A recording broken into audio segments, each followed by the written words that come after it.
เวลาน้องไปอาบน้ำหรือสระผมเอานี่เซ็ตผมให้มันแห้งเด้อบ่ซั่นน้องมาเป็นหวัดแน่เซ็ต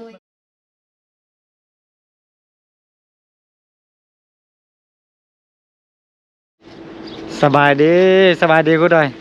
สบายดี โดยยินดีต้อนรับทุกท่านเนาะเข้าสู่ช่องของบาวลี่อีกคือเก่าคือเดิม มาพบพ่อกันมื้อนี้อยู่ที่ หานขายเครื่อง ขายเครื่องเนาะมาซื้อเครื่องให้ครูดอยก่อนมื้อนี้น่ะ โดยมื้อนี้บาวลี่จะเปย์ครูดอยพี่น้องเนาะ จัดหนักจัดเต็มเลย โดย ตัวนี้มาฮอดห้านขายเครื่องเครื่องบักหลายเนาะครูดอยเนาะ โดย พาน้องเมย์มาซื้อเครื่องก่อนพ่อแม่พี่น้อง มีไว้ เมย์ นี่เมย์ น้องเมย์มาพี่ความสบายดี สบายดี โดยเดสบายดีเมย์สบายดีโดยนี่เมย์เลือกเอาเครื่องเลยตามใจน้องเอาสีสุดเนอะเครื่องธรรมดาแล้วเอาชุดนักเรียนสีสุดเนอะเอาเกือบ3คู่เกือบผ้าเกือบแตะเกือบสุกก็ทงตีนอีก10คู่เด้อเลือกเอา ไว้ดี มักตัวใดมักตัวใด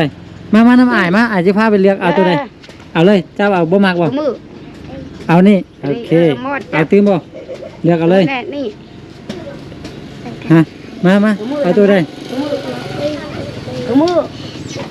ตัวนี้น่ะ นี่ น่ะโอเคเอาตัวนี้นึงเนาะ มันเละรังมือแม่น่ะ แม่เนาะเอาตัวใดอีก ตัวนี้ ไปเลือกเบิ่งไปย่างดีๆบ่ต้องเผื่อแม่ นี่เปลี่ยเปลี่ย น้องบ่มักอย่า น้ำบะมักกระมือน้ แค่นี้นะเมย์ไปทางนั้น ำนี่จังจะมาโรว่ะ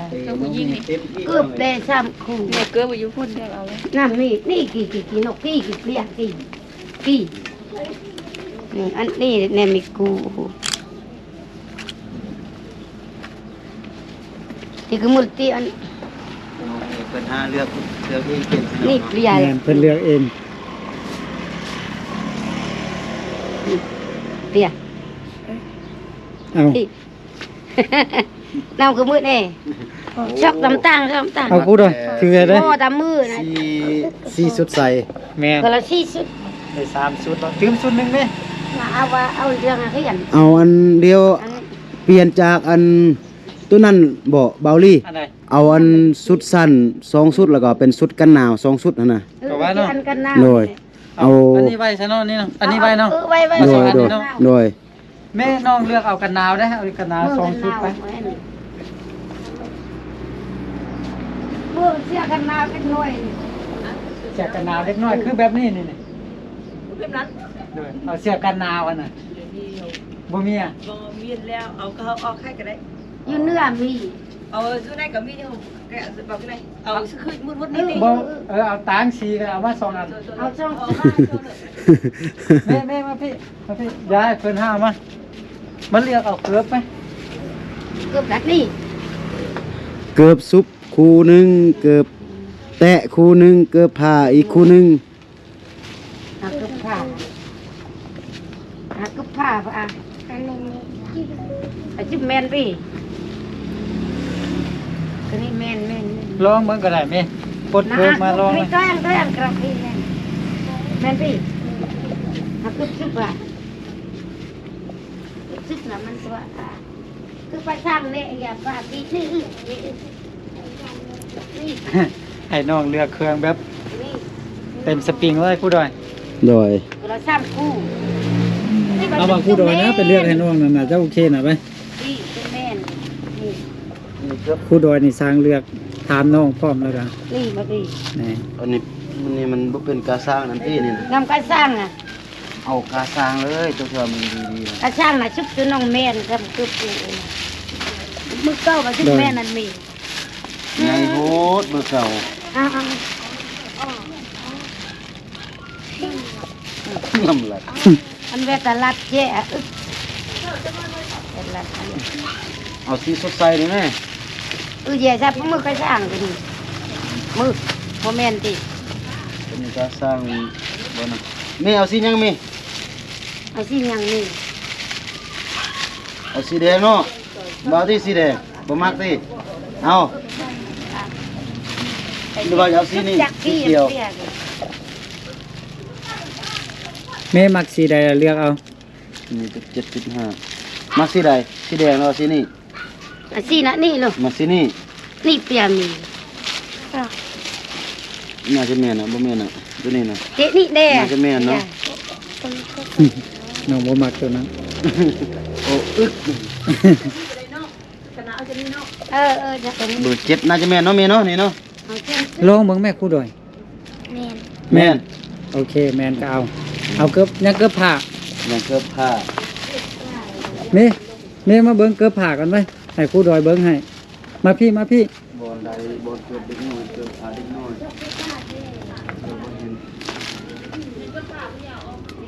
โอ้เพิ่นยังเอามาติครูดอยเพิ่นยังเอามาซะ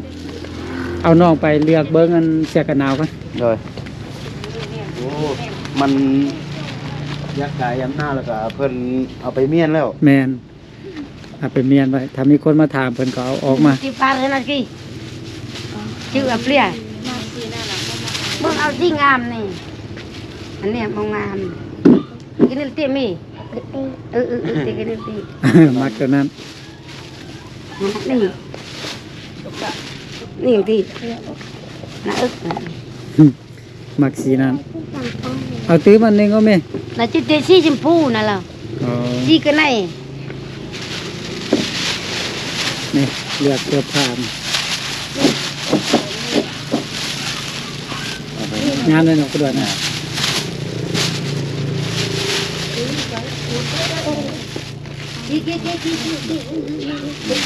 เขาน้องเตียนตีตีว่าแบบซี่ ตัวนี้ก็งามครูดอยงามเนาะ งามตัวนี้นะมีสองอันนี่มาอันใดมักตัวใด วันยมลีอยู่ ยังเบิ่งอยู่เอาเลือกมักตัวนั้นมาตัวนี้มาตัวนี้มาตัวนี้ตื่ม แม่น เบิ่ง จริ ลองเบิ่งลองเบิ่งมา เสื้ พี่ อมึงไงจันนี่มามีอ่ะมีอ่ะ มาพี่ไอลองเบิ่ง แม่ให้ครูดอยลองไป มาให้คุณดอยลองวะ แม่น บกเข้าตี ไอ้คนยางเห็นแล้วติด เด้อมาพี่ปดติด ปดตีนบ่ว่า ปดเกือบ ครูดอยบอกน้องเมย์ปดตีนจังเลย ปดตีนออกจากเกือบ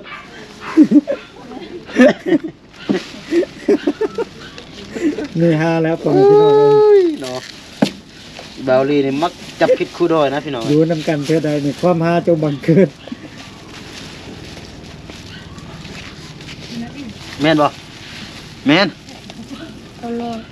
มันยังน้อยแล้วว่าใหญ่มันน้อยบ่น้อยตี ครูดอย ฮะ เอาเบิ่งนี่บ่น้อยแล้วนะ บ่น้อยนะลองใส่ดีๆเบิ่งแม่เดี๋ยวไอ้ใส่นี่ก่อน ครูดอยติด 30อันนั้นเบอร์ยังอันนี้เบอร์30 อันนี้ก็30คือกันได้แม่ แม่นแล้วซั่นน่ะ เบิ่งใส่ดีๆเบิ่งอีกหน่อยจะได้ไอ้ แม่นแล้ว น้อยใหญ่แม่นนี่เอาตัวนี้เนาะ เอาอย่าง โด เดียวย สิโอลูกแม่เวลาเว้านำลูกว่าโดยสิโอต้องว่าจะได้โอ้เด้อ ใช่เอามาเอ้ยเอาอันนี้เนอะ โดยแต่รวมเพิ่นขอเสือหนึง เอาอันนี้ที่ลินนึก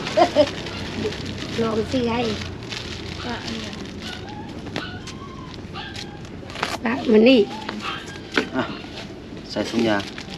อีกคู่หนึงดูเกือบแม่ ทำคู่อันนี้งามมีนี่ เอาธงตีนเด็กน้อยมาให้เพิ่นได้10คู่ นี่เพียมีบางเอ้ย ใหญ่ติ ตัวแห้งนะชุบแม่นเพีย แม่น แม่นเพียที่ เบิ่ง เอาทุกอย่าง มัน เพีย เบิ่งเอาอันมันเบิ่งเอาอันมัน นั่นนี่ ตี นะ โล เราเพียนะตึ๊ มัน ด ใส่บ่ได้อันนั้นน่ะมันใหญ่ มันใหญ่ งามคืออัน งามแต่มันใหญ่มันใส่บ่ได้เลือกอันตัวที่น้องใส่ได้หั่น เดียวมันน้อย พอดีแม่นหั่น น้ำเชียงกดเชียงแบบนี้ร้อยมาเราแม่นเอาอันนี้ เบิ่งไอ้ห่วง เอาว่ามักอันนี้ โดยหยังก็ได้ ให้น้องลองก็ได้เอาตีนนั่นมาลองมาสุกใจ 30 31น่าสิแม่นอยู่ แม่นแม่น นี่30เบิ่งกดเบิ่ง พูดเด้อ ไอ้ โอ้โห อืม นี่นี่เอ้าลองเบิ่งแม่นเนาะใหญ่น้อยหนึงก็ยามัน เอาบ่แม่เอาเอาก็เอา เกลือตอนใหญ่อันนี้น่ะ ตรงตีนได้แล้วเนาะตรงตีนโอเคจักคู่10 10คู่ โอเค 10คู่ให้11คู่โอ้เอ้ยบ่ว่า10คู่ให้11คู่โอ้เพื่อ ตุ้งตีนะ มี ดีจะเอาอันนี้ มีกางเกงน้อยของผู้หญิงบ่มีอะเอามาให้5ตัว จะไปนิ่ม พูดจะอันนี้พูดนี่ เดี๋ยวเลือกเครื่องกันเนาะโอเคพ่อแม่พี่น้องตอนนี้ก็ทีมงานเฮาบาวลีกับผู้ดอยก็พาน้องเมย์กับเอ้ยหวมมาฮอดเฮือนเอ้ยหวมเป็นที่เรียบร้อยเนาะผู้ดอยเนาะ โดย ก็แต่มาเบิ่งเครื่องว่ามื้อนี้น้องเมย์ได้อีหยังเด้เนาะ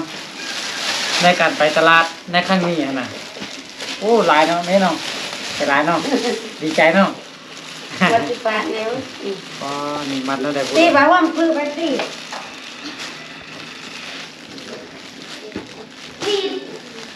นี่มือเตรียมยา แขกผู้ใดอะติ หยิบตัดเลย มันเปลี่ยนเอาเสียโอ้ โอ้ท่านนี้เอา เนี่ยนะนั่นแหละเนี่ยนะ แล้วเนี่ยเนาะเดี๋ยวจะมาเบิ่งกันอันดับทำอิฐเนาะอันนี้แมันเกือบเนื้อแม่เนอเอาไปใส่เนอโดยจะเหนียวอันนี้ก็คือเป็นเกือบที่น้องเมย์เลือกเองกับมือเลยแหละเนี่ยจะมีเกือบผ้าเนาะแล้วก็เกือบซุปแล้วก็มีเกือบแตะนี่อันนี้เป็นเกือบแตะ ใส่ไปให้ปีหน้า ใส่ไปลิ่นไปเที่ยวไปตามกลางบ้านเนาะ โดย ไปสวนไปงานนี่อันนี้เกือบไปใส่ไปงานดอง โอ้งามอันนี้เนาะงามเนาะ นี่เรื่องละกูละเต้ นี่เกือบได้จักคูนี่ ไว้ล่มนะนี่ 1 2 3 4เนาะ4คูเนาะแล้วก็อันนี้เป็นผ้าห่มซึ่งแม่น้องเมย์ไปห่มนี่เมื่อคืนมาน้องหนาวน้องก็ห่มอันนี้เด้อ โดยสู้ลูก ด้วยแล้วก็มาเบิ่งโถงนี้อีกเนาะว่ามันมีหยังโอ้นี่เป็นเสื้อกันหนาวเนาะแม่เนาะ หนาว ลูกมักกันสินี่โดยเจเนียวน้องบ้าบ่บ่ต้องลืมมันในเสียงงามๆเลยพ่อแม่พี่น้องเนาะมีส่งมีเสียงอันนี้เป็นส่งพร้อมคือแบบอันอุ่นๆแบบน้องนุ่งเดี๋ยวนี้เลย เพราะว่าน้องอันมักเป็นไออะน่ะก็เลยว่ามักนุ่งให้นุ่งเสียย้ายเอา อีกของกู นุ่งเสียย้ายเอาเด้อ อีกของดี เวลา ดีของกูเลย เบิ่ง ของดีมันก็มือของดี แน่แล้วก็มีเสื้อเนาะ ของดีป่ะนี่ก็ บ่แม่นอันนี้บ่แม่น ข อัน อง นี้ ดี ขอ อ่ะ งดี ป้าผมไม่รู้อ่ะ อันนี้อันนี้ของดีที่นี่น่ะให้เสื้อให้เดชุดหนึงแล้วก็เสื้อให้ความชุดหนึง ใจกับใจ โดยแล้วก็อันนี้เป็นของ ใจละลาย อันนี้เป็นชุดนั่นนี่เลย1 2ชุดเนาะ พร้อมกัน 2ชุดแล้วก็3ชุดกับอันนี้แล้วก็4ชุดกับเสื้อกันหนาวนะคุณดอยเนาะ โดย แล้วก็มีอันนี้เป็นผ้าเช็ดเนอะเวลาน้องไปอาบน้ำหรือสระผมเอานี่เช็ดผมให้มันแห้งเนอะเพราะฉะนั้นน้องมาเป็นบัดแน่เช็ดมันแห้งๆเนอะ ด้วย โดยโอ้เดี๋ยวมักลืมตลอดเนาะแล้วก็อันนี้เป็นกางเกงในนะน้องนุ่งอันนี้นะอายซื้อมาหลายอยู่นุ่งเปลี่ยนกันมันเปื้อนแล้วก็ซักเอาเนอะ โดย มันเนี่ยอายซื้อมาบักหลาย1 2 3 4 5หารพวกนี้เวลามันเปื้อนน้องก็ไปซักไว้แล้วก็นุ่งตัวไม้เนอะเปื้อนแล้วก็เปลี่ยนไปเปลี่ยนมาแบบนี้เนอะแล้วก็อันนี้เป็นธงตีนแน่ธงตีนนี่10คู่น้องใช้มันเปื้อนก็ไปซักแล้วก็ใช้ไม้เนอะโดยป้ากูดอยลืมซื้อเสื้อนักเรียนซำเด้ อืม บ ว่าสิซื้อเสื้อนักเรียนน่ะครูดอยเคยซื้อให้จักชุด 2ชุดอะมี2ชุดเนาะโดยเคยซื้อ2ชุด 2ชุดเนาะ โดย ต้องได้ไปซื้ออีกมื้อหน้า โดย พอบ่พอเทื่อดิบ่ครบเทื่อต้องยางบ่มีต้องแม่นมื้อหนึงต่อชุดหนึงหั่นน่ะ โดย มื้อต่อไปก็นุ่งชุดใหม่หั่นน่ะโอเค แล้วก็มีอันนี้เป็นชุดสำคัญที่สุดเลยนี่เป็นชุดชนเผ่ากะมุพ่อแม่พี่น้องนี่น้องเมย์อยากได้ สุดประจำชนเผ่า ชุดประจำชนเผ่าเพิ่นไปกินน้องใช้งามคลิงคลิงคลิงงามเลยผู้ด้วยน้องเมย์น้องลองใส่ ใส่ มั้ง รูปไปแม่พูด น้องใส่มั้ง ใส่รูปไปเลย ลองมั้งบ่ พูดเลยนี่ อายนั่งดีๆนั่งดีๆบ่ต้องอายโอ้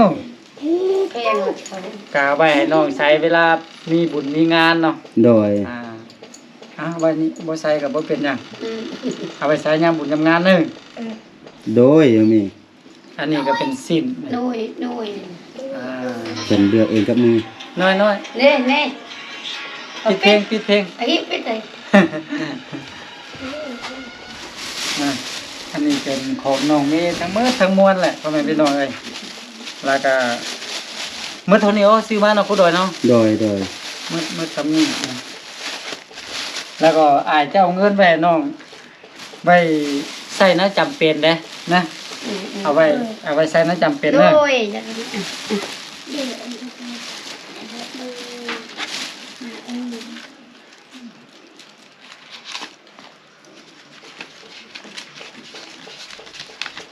เอาให้เพิ่น500,000ก็เนาะ โดย แล้วก็ส่วนที่เหลือก็ค่อยล้มน้ำปุญญาใจบุญตืม โดย เพราะว่าเขายังจะไปซื้อเสื้อนักเรียนได้เนาะ โดย แล้วก็เขาจะเก็บเงินไว้ตามใจเขาเยอะผู้ใดแบบว่าถ้าว่าน้องบ่สบายอีกเขาก็เอาไปห้องหมอตืมเขาจะได้มีเงินของน้องอันเอาไปจ่ายในยามบ่สบายนะน้องผู้ใดเนาะ โดย อันนี้เอาไปให้น้องจ่ายอยู่บ้านเนาะ500,000กีบอ่ะขอบใจได้ ขอบใจ โดยเอา ขอบใจหลาย เอาไปเด้อโดยเจนี่โอ้บ่ต้องลืมเอาเด้อน้อง ๆที่อุตุนำมามีรถปี เดี๋ยวบาวลีจะสรุปรายจ่ายให้พ่อแม่พี่น้องได้ไปเบิ่งนำกันเนาะตั้งแต่เอาน้องไปห้องหมอเนาะผู้ดอยเนาะ โดย เฮาไปห้องหมอนี่หมดอยู่350,000เนาะ โดย 350,000แล้วก็ซื้อเครื่องหมดอยู่970,000เนาะ โดย 970,000แล้วก็มาซื้อชุดส้นเผานี่300,000เนาะ โดย 300,000แล้วก็ให้น้องไป500,000มาอยู่2,120,000กีบนะอันนี้แม่นเงินที่เขาจ่ายไป2,120,000กีบแต่ว่าเงินน้องอันมีอยู่4,800,000ผู้ดอย2ล้านเท่าไหร่บ่ชื่อบ่2,420,000เนาะ โดย แม่นบ่ผู้ดอยผู้บ่แน่ใจเต็กไหมเนี่ยผู้ดอยนี่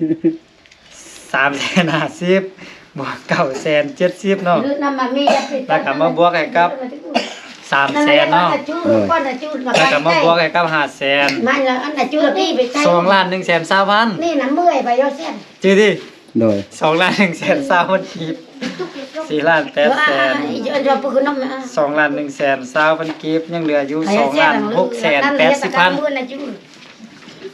เงินน้องยังเหลืออยู่นำบาวลีนี่2,680,000กีบเด้อพ่อแม่พี่น้องตอนนี้บาวลียังบ่ได้ซื้อชุดนักเรียนให้น้องเทื่อมื้อหน้าน่าจะพาไปซื้อพี่น้องผู้ดอยเนาะ โดย หรือว่าผู้ดอยเคยไปซื้อจื้อนำเบอร์มันแล้วก็เฮาไปซื้อแล้วก็มาให้น้องอยู่เฮือนก็ได้เนาะ